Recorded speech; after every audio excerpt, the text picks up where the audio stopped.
আজকে সন্ধ্যায় ভাবছি একটু ব্রুকিজ বানাবো। কোরবানি ঈদের সময় আমার ভাগ্নে কিন্তু এই ব্রুকিজ নিয়ে এসেছিল, তখন থেকেই মনে মনে খুব ইচ্ছা ছিল একটু ব্রুকিজ বানাবো। তাই আজকে ভাবলাম একটু বানিয়ে ফেলি। আর ব্রুকিজ বানানোর ক্ষেত্রে না কুকিং চকলেট লাগে। আমি বানানোর সময় খেয়াল করলাম যে আমার কুকিং চকলেট শেষ হয়ে গিয়েছে।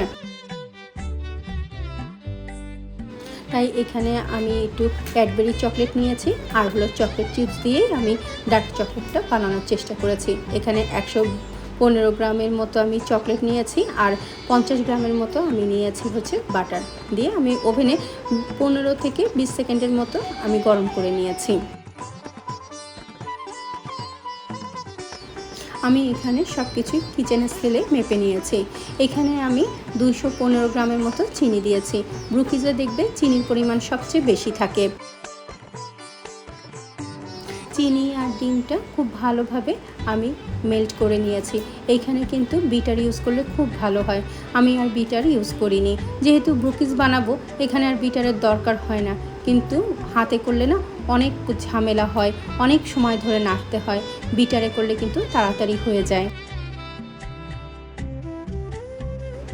এর মধ্যে আমি 115 গ্রামের মতো ময়দা দিয়েছি, হাফ চামচের মতো বেকিং পাউডার আর 1/4 চা চামচের মতো দিয়েছি লবণ, দিয়ে ভালোভাবে মেখে ফ্রিজে রেখে দিয়েছি একটু শক্ত হওয়ার জন্য।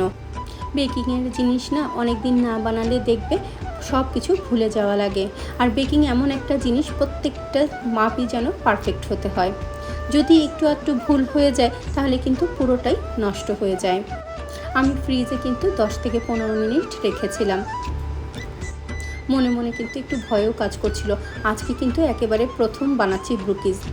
আরও একবার বানিয়েছিলাম, সেটা হচ্ছে ট্রেন্ডিং একটা রেসিপি, যে কেক থাকবে চকলেট আর উপরে হচ্ছে হোয়াইট ব্রুকিজ, মানে কেক আর বিস্কিটের একটা মেলবন্ধন।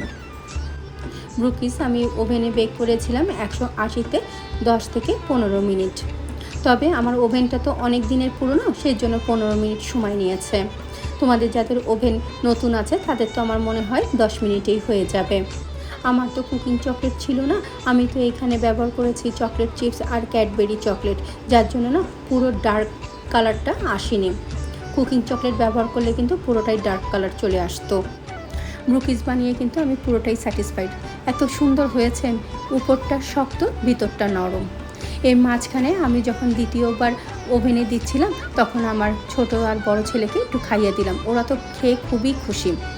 সত্যিই অনেক মজার হয়েছিল।